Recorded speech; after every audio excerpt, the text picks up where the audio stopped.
Hey, this is DJ Straight coming to you live from Praise from the Closet. I know it's been a while, but we have been very busy and June just swoop went right on by. But thank you so much for tuning in on today. And as always, Praise from the Closet. You can email us at Gospel Music Lovers Buffet, or you can always call our office at 202-322-2470. Don't forget, subscribe to our YouTube channel. Thank you all so much for your support. And also, don't forget, anytime you want to hear music, go on WGMLB.com. Our gospel music lover, wonderful gospel music lovers buffet, because we have the gospel, the classic, the hillbilly, the bluegrass, all things inspirational. Even Michael Jackson music and me, that's inspirational because music will pick you up anytime. But listen, I don't need to run my mouth. Oh yeah, I'm a weather person right now. It's supposed to storm in certain counties, so make sure you take cover, charge up your cell phones and everything. But listen, I will not keep talking today because I have a very lovely person on, not just outside but inward. My guest is Liz Johnson. She is the strategic housing. She's the executive director of Strategic Housing Solutions, and also she's the chair of the Greater DMV chapter with the National Action Network. And listen, I don't have a long introduction because if I say house, home, house is a building, home is where you live. She can tell you about it all.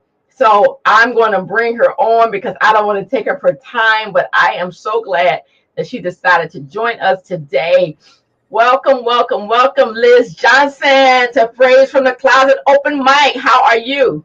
I'm wonderful. It is so nice to be here with you. I'm just absolutely thrilled that you asked me to join you and to talk about the subject we're going to talk about today. It's the kind of exposure that we need, and to have someone with your rousing personality, it just makes things so wonderful. So thanks for having me. Yes, thank you for accepting that. Before I even get into talking about housing, tell us a little bit about yourself, how housing became your passion. Oh my goodness. Well, that's a very good question. I bought a house down in St. Mary's County on the water, something that I've wanted for a very long time, a very lovely place. Well, I didn't know at the time when I bought the house. I thought I was being very wise, and I went over the contract thinking I knew what it was saying. And then lo and behold, I built the house from the ground up. And before I could even live in the house, I got a notice of intent to foreclose. And I'm like, wait a minute, I haven't even started making payments yet. How are you foreclosing on me? Well, it turns out that my lender was IndyMac Bank.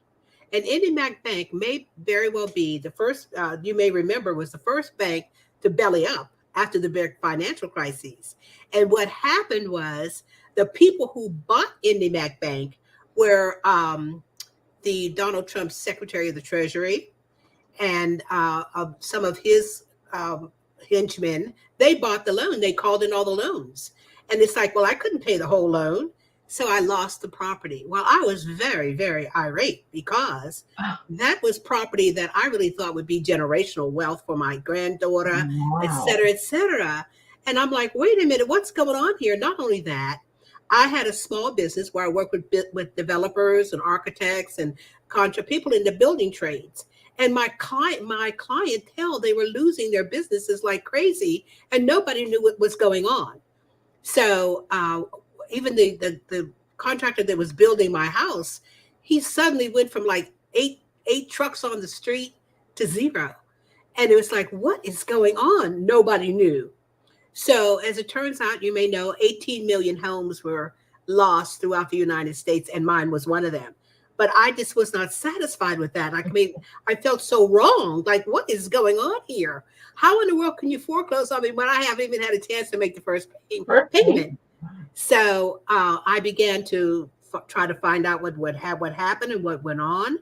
And the more I looked into it, the more I just thought, what is going on? You may recall that 60 Minutes had a program where he had Lynn Simoniak, who talked about robo signing. And that was when they were just signing these documents and these foreclosures, and no such person existed. And it's even now you can see it on YouTube, and it's 60 minutes, and they'll talk about robo signing. Well, when I heard that, I thought, hell, that's everybody. I mean, every that's everybody. Why in the world? How can this happen? So then, as I said, I got more and more and more into the topic, finding out there were so many different rabbit holes that Hmm. were there. I mean, when you talk about people being foreclosed on, there were people whose loans were being securitized. There were they were coming at us with so much treachery until nobody knew which way to turn. And so in my career, which really, and in looking into subjects since 2010, I've been down all of those rabbit holes. So when I talk about it, it's really a very, very diverse topic. And I've got to pick and choose what I want to talk about. At least everybody goes, their eyes glaze over because the situation is so complex. Wow. But the thing that you mentioned is that you had already purchased, you had your own land and you built that. And so you had the initiative to go back and look at that. But suppose most people don't have the energy to do that. And do you find that as you went back and started doing your research, were you by yourself in researching, or were you able to have other people and say, hey, this happened to me? Has it happened to anybody else? What are we going to do about it? Well, that's a very, very interesting question. And I started working with a young lady who at that time was really the chairperson for at the NAACP. I was working with her, and I was doing my own thing. And I thought, well, geez, let me join with her and join with her in trying to find out about this and see what's happening. So she left the picture very soon, and then I started working on it all alone. But I kept meeting people. I kept meeting people who were concerned about this topic, people who were delving into it. There have been books that have been written. Hmm. There have been movies that have been made. The Big Short. There's a 5-part docu series on YouTube called The Con, CON, where they talk about what happened with this whole foreclosure procedure and how people's homes were stolen. And it's very, very informative. The Con, yeah. So then, as I said before, I was working alone, and then I met Beth Jacobson, who works with me, and she was a woman who had worked for Wells Fargo, and Hmm. she blew the whistle on Wells Fargo, and she and I started working together, and we started finding out all of these things were happening, and even though they were happening, we also were finding out that the lobbyists were going into the legislature and introducing laws that later we found out that even the laws were fraudulent. But then Wow. we even found out that so many people that in Prince George's County, the whole entire county was redlined. It was redlined. By that I mean they literally have a map and they draw a red line around the territory. And whenever they drew that red line, only certain kinds of products were even offered to people. You could get a ninja loan, adjustable rate mortgage, no income, no job, stated income, pick a payment. All of these were fraudulent loans. And so I'm always saying that if you show me someone with a big house in Prince George's County, I'll show you somebody with a predatory loan. And people just didn't realize that, you know? So, is it possible for somebody who had been maybe foreclosed on 3 or 4 years ago? Is it possible for them to even go back and say, I think I was wrong? How can I go back and do research? And I know we can't answer everything today. And listen, folks, Oh no, let's go. Let's try for it. while I'm I'm going. talking, I listen, while I'm talking, I'm putting up Ms. Johnson's email, HELIZ 5406 at gmail.com, and her number is 301-894-3347. And she's gonna blow up, so I probably need, it's okay. This is live TV. It's so somebody might be calling you now. Hey, you never know. But also for somebody, if you have any questions as we're talking, please go to the YouTube channel that you're watching, DJ Straight, and I can get your questions and your comments, and I will definitely share them with Miss Johnson. But yes, this is great information. I don't know anything about Redline, but and so if they had been foreclosed on, could they go back and suppose somebody is in that house now? That is an excellent question. It's an excellent question because we just finished, as I said, this has so many rabbit holes. So when you ask a question, it takes me into a different rabbit hole. Good. So that it kind of makes you leave that one and you go into this one. We just finished writing some new legislation because we have to plug the holes, the loopholes that these lenders go through to take people's homes. So we're trying to find delegates to sponsor and senators, Maryland senators and delegates to sponsor these emails. I mean, email. I was reading the chat going across the bottom of the screen to honor these, to introduce these bills. And to your question, that is one we're exploring right now, is how do we make that happen? Because when people lost, and someone said, well, they'll just get paid. That's not the issue. You've lost the land. They're making money all the time, but you have lost the land. So then, as you said, someone's now bought that house. So how do we make this right? So we're trying to come up with proposals to put into to start the conversation of how do you make that right?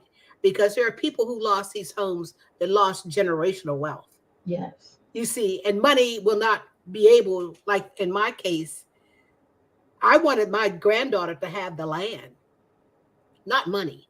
Money is not what I want. Yes. I wanted to be able to leave her land. And so that is, I don't know how the powers that be and those who are in the know can straighten that out. But clearly, that's a very hot issue. And it's something that anybody who lost their home would be asking, well, okay, fine. So we find out all this is fraudulent. How do we get our house back if someone's living in it? Good question. The answer to which I don't know the answer to that. So I'm sorry, go ahead. I was just going to say, but it certainly is a hot issue. And I am the one who is continually pressing that with the people with whom I work, the legal team with whom I work, with which I work. I'm always pressing, okay, so what about the people who lost their homes like me? Yeah. Where I can get back. Money does not interest me like that. What am I going to do with it? I would go out and buy property because that's who I am. And I know, and any other person knows, that's where the value is. That's where the real money is in property. It's in real estate because they're not making any more land. Wow, money, that's a good point. They make it every day.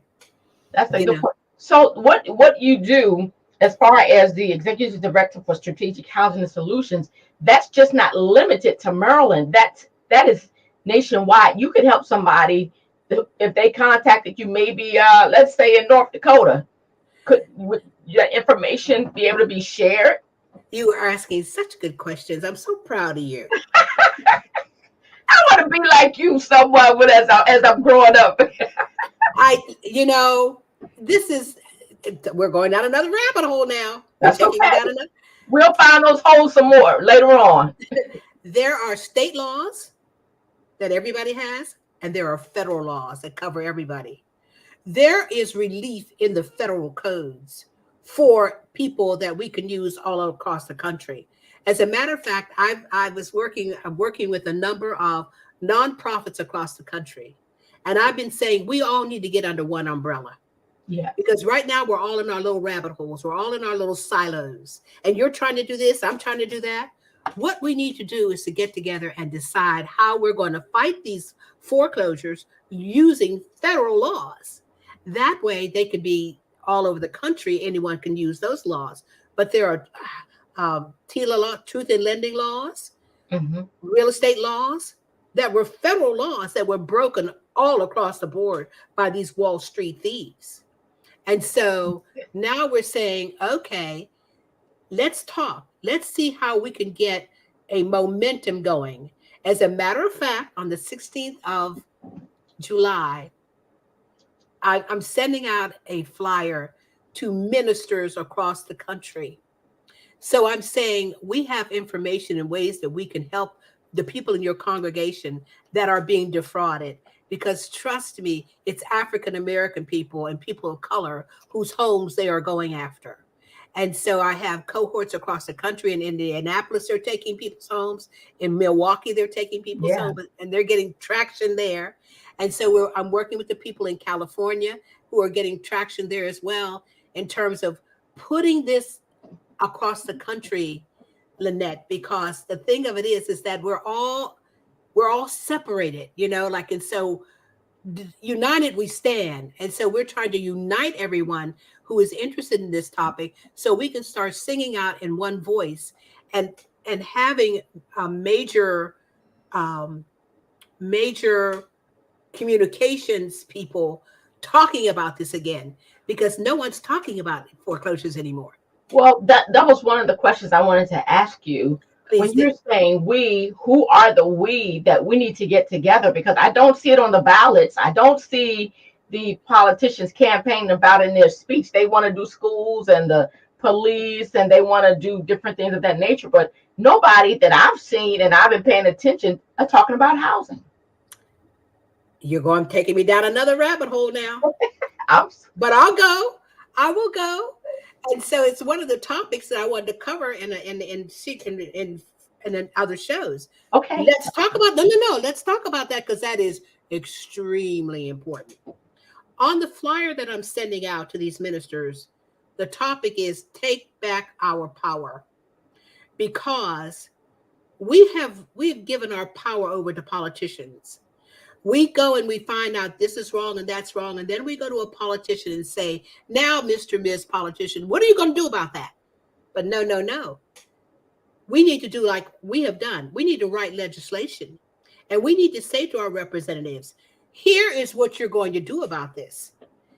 You introduce this legislation because people like myself, we know, we've been all up in the trenches, and we know everything there is to know about this subject. These politicians know a little bit about a lot of things, but just a bit. They don't go up into the creeps and crevices and all down to all the rabbit holes. So we should be able to say to our politicians, introduce this legislation. Mhm. Like right now, we're running around with these bills because we found 13 loopholes that need to be blocked. Well, every day I'm on the phone trying to see if I can get a delegate or a senator to introduce this legislation. Now that's the plug, the Maryland loopholes. And in the Maryland loopholes, the very first thing the politicians do is they say we're going to do this, we're going to do that, and we promise to do this, we promise to do that. But then they may very well mean that at the moment. But my feeling is they get into the legislature and they fall victim to the corporations. They fall in lockstep with what is always happening. It's why Black people don't have no faith in the political system. Why you can't get people to really even go out and vote, because they just say, well, they're going to do the same thing over and over and over again, which leads me into another rabbit hole. Okay. I've been talking to friends of mine and other advocates and saying we ought to have recall legislation. If these politicians don't do what's really good for the people, well, let's fire them. Let's recall them. And let's get someone in there that's going to be working for the people. Because they all give these campaign promises. Oh, we're going to do this and we're going to do that. I was just on a Zoom call not very long ago talking with a politician, someone who's advocating for a spot. And I brought this whole topic up. And so I kind of let him off the hook. And I just said, okay, let's talk about this later on. But clearly he knows nothing about this. He does not know enough to really be able to go up against the system, the financial system, against Wall Street, against the people that are the lobbyists that are giving money to politicians to vote a certain way on a bill. For instance, here in Maryland, there's a bill that says, oh my God, this is so much. A bill that says, okay, in order to be able to show you have standing or the right to foreclose, federal law says that you must possess the original note and deed of trust, the original. But what has happened is the very moment you sign those papers, they go off and sell your notes on Wall Street. Yeah. Like my note was sold 28 times. Wow. That's the reason why you buy a house or property, and a couple weeks later, you get something that says, don't pay this person, pay that person. And lo and behold, you may get another one saying, don't pay this person, pay that person. But that you may get two or three, but your note is sold over and over and over again, so that nobody has the original note and deed of trust. But however, there is a law that was introduced here in Maryland that says to the court, if you have a copy, if you have a copy of the note and deed of trust, you can be declared the holder in due course. But federal law does not say that at all. You have to have the original, but nobody knows who the original is. And so they are allowed to foreclose because of that law that says if you have a copy of the note and deed of trust, we will declare you the holder and the legal right to foreclose, and you're the holder of that note. Now, some of them will say, well, a lot of these servicers like Bank of America, Chase Bank, they're servicers. And they say, well, we have got the servicing rights. But then when we started digging into these servicing rights, it's like, no. You don't even have the note. Where is it? So there's a lot of shenanigans that's going on that's all illegal. And we are trying to plug those loopholes. And when I say we, I mean me and the attorneys and Beth and people with whom I work, the legal people, we're trying to plug these loopholes because they allow these banks and these servicers to go and move forward with impunity. They just go and they do what they want to do, and we are powerless to stop them. Even when they allow them to go into mediation, there are certain kinds of laws, certain kinds of documents that they must bring to a mediation. And the law subscribes that there are certain things they must bring, but then they don't bring them. Because in one of them is to prove they have standing. But then the administrative law judges are letting them just go say, oh, well, that's right. We know we've got them because we have done many, many, many mediations and said to the person that's presiding over that mediation, where are these documents that are prescribed in the law that they ought to have? But no one holds their feet to the fire. So then it makes, I'm sorry, go ahead. I'll finish. I'll ask my question when you finish. Okay, so then no one holds their feet to the fire, so that the homeowner is screwed from every which way in every direction. The homeowner is screwed and blocked from saving their homes. And the thing that's so bad, Lynette, they don't even get a hearing. These people have lost their homes without even so much as a hearing. And talking about what's happening right now, I wanted to buy another house. So I said to a friend of mine who's in real estate, I don't want to buy a foreclosed house. Where can I get a house that's not been foreclosed on? He sent me a list. And on that list, in one zip code, there are 1,496 houses that are in pre-foreclosure. Right here in Maryland, right here in Prince George's County, 1,496 houses in pre-foreclosure. Now, the net result of that is when these investors buy these houses, they don't go to the courthouse and register the fact that they own the house. So therefore, when the tax bills are sent out, they go to the previous owner. Wow. And they can't find out who the owner is. So we lose all of those tax dollars. We lose all of that tax money. So then when you see on the potholes in your street, when you see the grass 4 feet high on the highway and on the median strips, that's what your tax money pays for.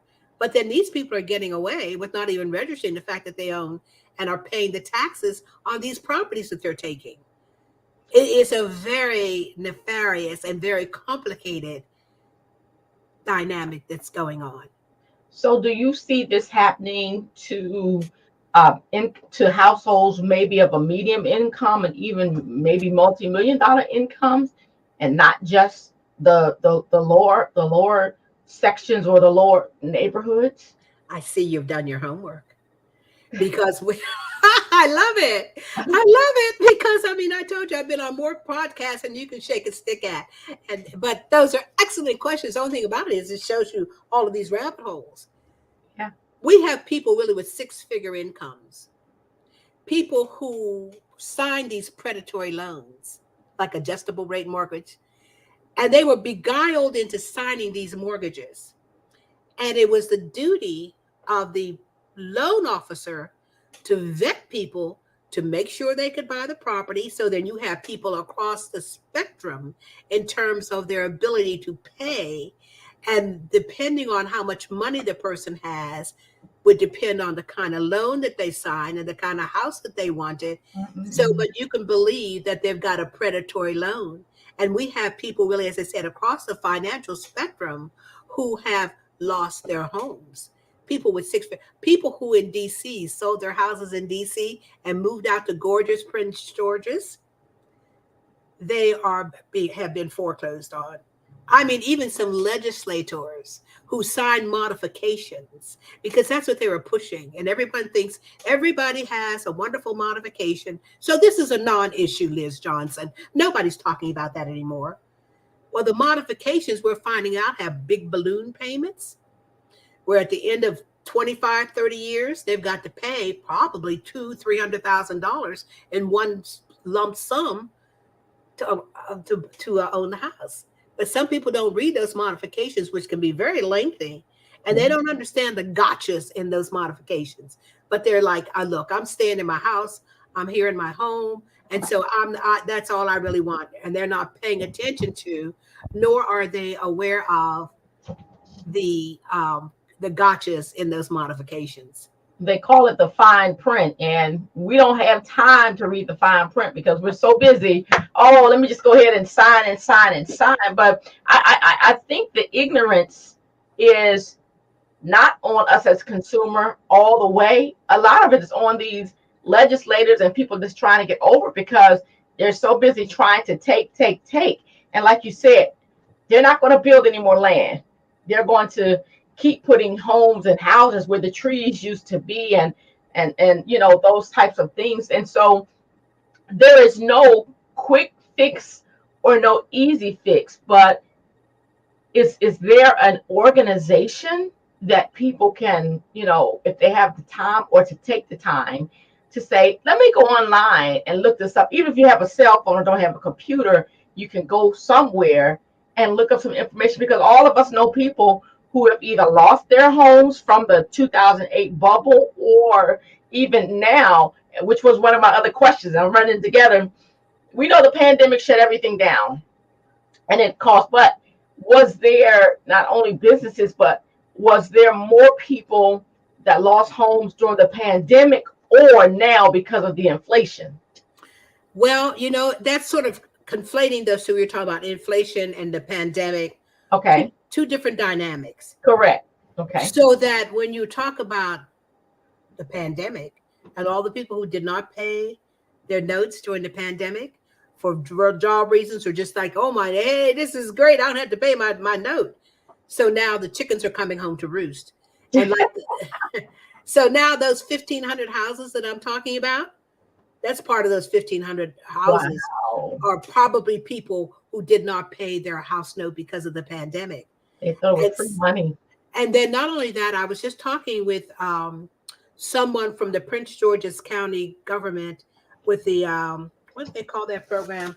It's the homeowners loan program, HLF program, I think they call it, where he Okay. was saying that they have money to lend to people or give people who have been affected by the pandemic, and they will give them money like $10,000 and $40,000 and things like that. So the money, they say, is there. Now, I don't know how. I asked them to send me their collateral, you know, their loan application, et cetera, because I said to them when I was talking on the phone, and that so many people, even when they were renting, were trying to get those rental loans and that rental money and those rental grants because of the bureaucracy that was involved. They never got it. They couldn't even get people on the phone. But they're supposed to send me more information so that I can refer people to them for whatever it's worth. But the young man with whom I was speaking, he also had other kinds of government experience, because I said to him, okay, I think we're in the same church, but we're in different pews. I am trying to stop foreclosures. You are dealing with people after they've been foreclosed on to say, here's some money that may stop your foreclosure. But what we need to do is we need to stop these. We need to have a moratorium on foreclosures. You're right. That's what we need to have until such time as these people who are trying to foreclose on people prove that they've got the right to foreclose. Numero uno, because they don't even have the right to foreclose. If you want to stop these foreclosures and really make the people really who are taking these homes prove they've got the right to do that, pass these laws. I was talking with one lawyer from the other side when I was looking for attorneys to help me, and he burst out laughing and he says, "Where have you people been? Where have you been?" And so he says, he said, "Hey, look, I work for the banks." But he said, "Well, Miss Johnson," he said, "you may not like it, and it may be wrong, but it's not illegal." No, Oh, wow. because the very first thing they do, I have this on my emails. When men seek to plunder, the first thing they do is get the laws changed to make what they do legal. And that is what they have done here in Maryland. They have introduced these laws to make the stuff that they do legal, to make it so, like in the case of you could bring in a copy of the note and deed of trust, and therefore you'll be declared the holder, so you can foreclose. That's the first thing they did, was work of that law, because that's what everyone was saying was, show me the note, show me the note. And so they're saying, are the people still in office that are doing this? No. When you say the ones, are they still doing this? Are they? There's one person that is not. Is that someone? I'm sorry. That was my cell phone. That's okay. That's okay. So let me ask you this question while you were talking.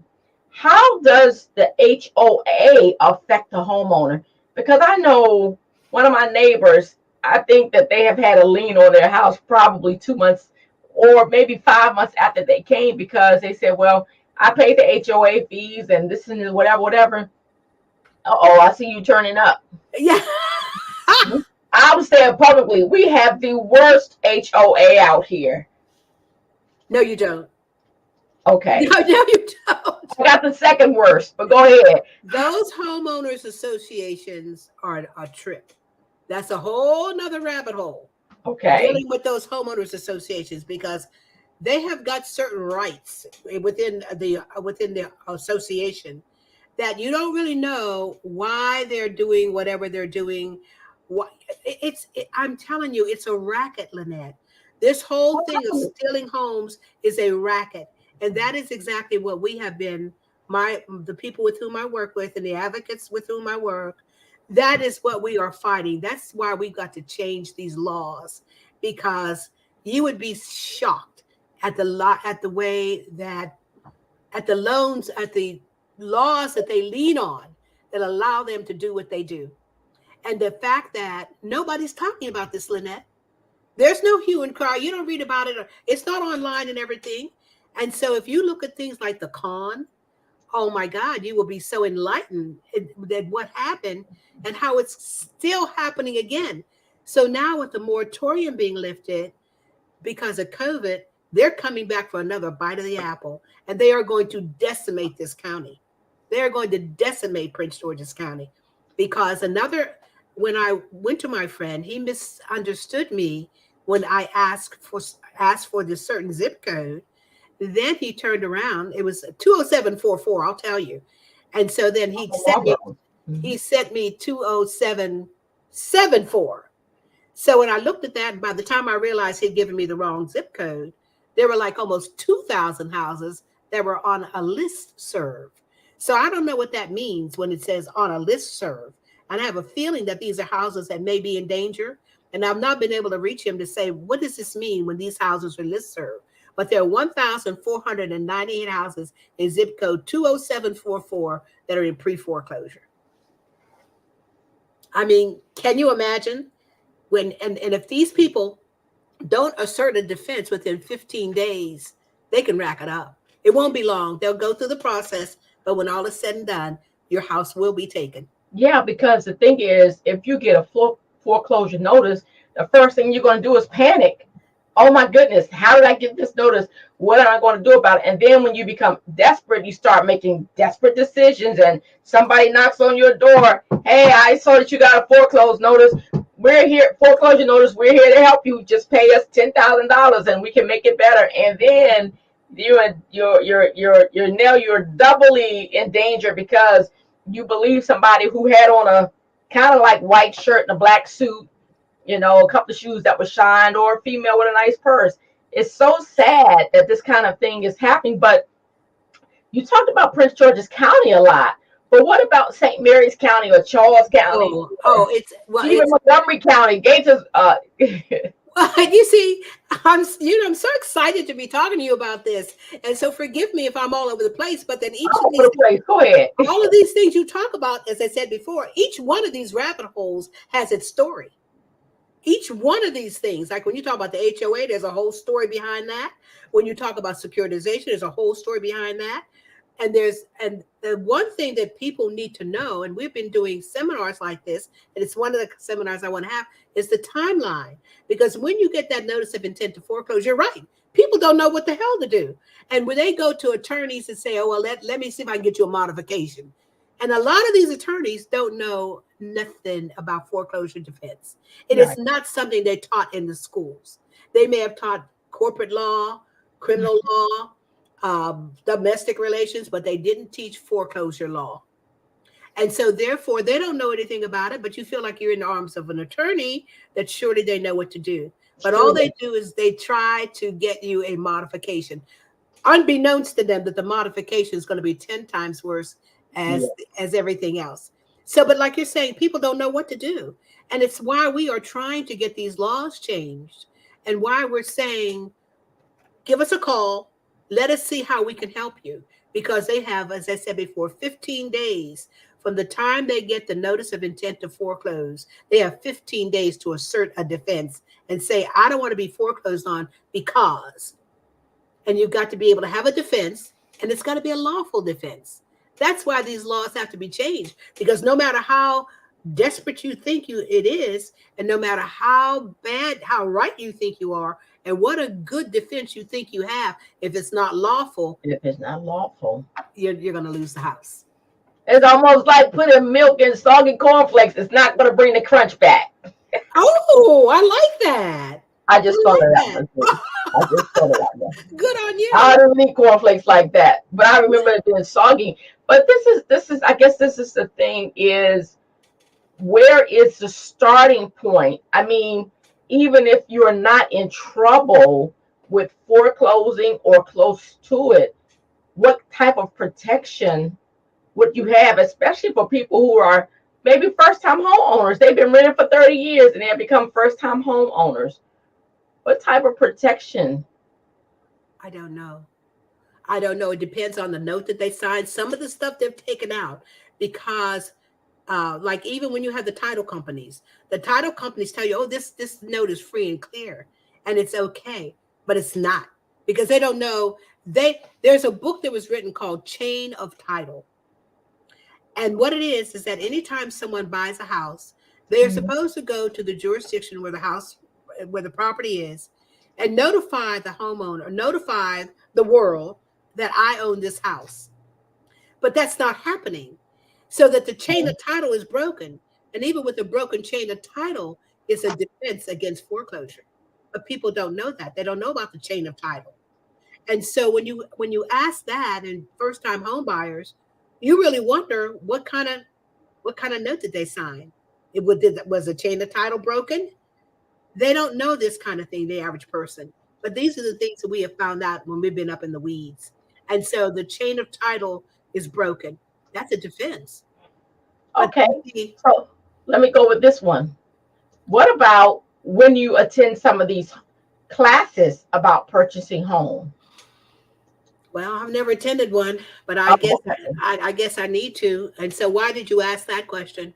Well, because before I bought my home, I attended classes because I didn't know I was going to buy a home. I really just attended classes just to gain knowledge, so I would know they did an inspection. Hey, what about that part of the roof, or this window is this, or whatever. Now, they didn't help me when I purchased my home, but I had the knowledge. Whereas the other coworkers I know or people that I know who purchase homes, they got like a 35K loan, that would help them with things of that nature. But I was an advocate to at least go and attend courses just to understand the process. I didn't know what to expect when I went in there, but I knew what to expect when I came out. And the gentleman that I had to do a home inspection for me, he did a great job because he was one of the instructors. But I recommended him to another lady who was buying, and she said he was the absolute worst. So that's what I guess that was one of my questions. Is that good to advocate to say, hey, take some training before you go, even if you're not going to buy a home, just to learn some terminology? Well, I hope that they teach you the right thing. Because if they don't tell you about adjustable rate mortgages and how they're predatory. They don't tell you about how you pick a payment, these various kinds of predatory loans that they may or may not still be making. I don't think they talked about that. Yeah, because you know why? They don't know. They Yeah. have not. As a matter of fact, there are housing counselors, HUD certified housing counselors that don't even know about this kind of stuff. Oh, They wow. have not been up in the woods. All they know is to go and follow the what's been taught to them by the system, and they go and get all your papers together, and they give them to the lender or the servicer, and say, please give this person a modification. Now, the certified person the certified housing counselor in my area, they're not even in business anymore. I don't know who these people are. But a lot of what people are telling me is they don't get this kind of information. And the kind of information that we are giving is really bedrock. It's bedrock. This is the stuff you need to know before you go in and sign those papers, because nobody's talking about this. And it's quite unfortunate. But Wow. Well, listen, this is DJ Straight. I'm not ending yet. Comes to you live again from Praise from the Closet with our special, wonderful guest, Miss Liz Johnson, who, again, here's her email, has given us so much information about housing, houses, land, that this won't be our only conversation. But I believe this is something that's very important that we should all know about because, again, we have nieces and nephews, and some people have grandchildren that one day they may aspire to be in a home. I used to live across the street from a lady who was in her townhouse for 30 years. And I couldn't understand, well, why are you in that townhouse for 30 years? Because she just didn't want the headache of being a homeowner. But it's such a great benefit if you can and ever become a homeowner, unless you just want to live in a condo or something, with outrageous, you can turn around and you see your left foot and don't see your right foot because your space is not big enough. But again, so let me ask you this. If you had to go back to your 10-year-old self, what would you have told yourself then from your perspective now when it comes to what you're doing? one thing, That's another rabbit hole. oh my God. I think that if, as far as home buying is what you're talking about, like if what I would have told my 10-year-old self, oh my God, I wouldn't even, there's so much to drink in on this topic. And, I would have, well, see, another thing you do realize that 25 years ago, whenever you bought a property, Okay. your mortgage and everything stayed in the bank where you were. And then when you got through paying for it, you got back the note and deed of trust. You got those things back Oh, yeah. from the lender. But then some genius on Wall Street decided to say, let's do this and do these mortgage-backed securities. You may have heard that term, mortgage-backed securities. And here's another rabbit hole. The mortgage-backed securities. And we will, okay, the bank kept your note. So when you paid for your house, you got back the note because that's evidence of the debt. Now they don't give you back the note when you pay it off. They have a certificate of satisfaction, which ain't the note. Yeah. You're supposed to get the note back because the note is what is evidence that you owe a debt. But they're not doing that. They're giving out certificates of satisfaction. So where is the note? Is it in China someplace? And someone's going to knock on your door and say, hey, wait a minute. I own the note to this house and I haven't gotten any money. Because number one, the servicers don't know who are they paying. When the note's been sold over and over and over again, the servicer is supposed to take out of your payment, they're supposed to take their fee and give the rest of the money to the holder of the note. Well, if they don't know who the holder of the note is because it's been sold so many times, what is happening with to the that money. payment? Yeah. And this opens up a good discussion. We won't do it today, but suppose someone is deceased. As one of my neighbors across the street, they finally cleaned his house out, and I saw somebody looking at it the other day, but for a while it just sat because well he hadn't done his responsibilities. But again, it was almost like a circus. I just saw people coming in and out, coming in and out, coming in and out.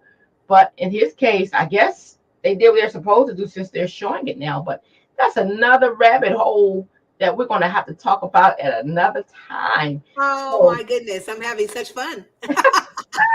well, outside of DJ Straight and Praise from the Closet, I do have other stuff that I have to finish up doing today. But listen, do you have any parting words? Then you and I are going to talk because I would like to bring you back on at least weekly or bi-weekly because of the topic that we are talking about. And this is not just, as we stated earlier, not just for Maryland, but this is information, because I know people in other states who had a home for years and all of a sudden Boom. you no longer have it. Generational wealth, property. I have one client. We had one client who had 20 acres of land in Calvert County, and her father, who was injured in an accident, got a reverse mortgage. Another rabbit hole. A reverse mortgage on the house, but he only put the one house up for collateral, so as to speak. But when they foreclosed on her, they took the house, the other house, two tobacco barns, and the 20 acres of land. They stole it all. You They know, stole her 20 acres of land that's been in her family since the 1800s. I like Tom Selleck and Blue Bloods, but I disagree with that reverse mortgage commercial that he does. It's a ripoff. And I know one guy who told me that's what he was going to do before he retired. And I said, that is not a good thing to do. But he was, He better read it. Like one of our attorneys says, in law school, they taught her what the large print giveth, the small print taketh away. Okay. that's So then if if someone wants to call me so they can talk about where they are and what they're doing, because one of the kinds of things that we do with people right away is ask for mediations, but we have to get this legislation through. I've got some really good legislators like Julian Ivey, who is going to be talking with us, and Mary Lehman, who's going to be talking with us. And hopefully we can get someone to help us introduce this legislation. And Joanne Benson, hopefully we're trying to reach her so that we can get people to work with us to get this legislation through. well, So if someone wants to talk with me about it or send me an email, which I would like, because frequently my phone is busy, busy, busy, that would be great. And we'd be like to talk with them to see whether or not we can help them out. So that okay. would be my parting word. Well, and what we're going to do is we're going to rebroadcast. This will be on my YouTube page in about 20 minutes. Oh, And wow. we can point people to YouTube, but I'm going to play it again on my Facebook page, and we can always, share it. And again, because this is great information, and I want to thank you for coming on and just, bringing so much information and all your little terms. I didn't even ask you where you were from, but I can tell you not from around here because because of your terminology, which is great. I like those little words because you understand what they mean. But as I think about it, that makes sense. Some of those quick terms you probably had coming up, and we use it all the time. But this has been a joy for you to come on and share again, folks. She's giving her information for free. She is not charging you to say, "Hey, pay me to call me." She's not saying that, and her email address. And again, go ahead and share. But Miss Johnson always also recommended the YouTube 60 Minutes about robo signing. But And could I? This is a very important one.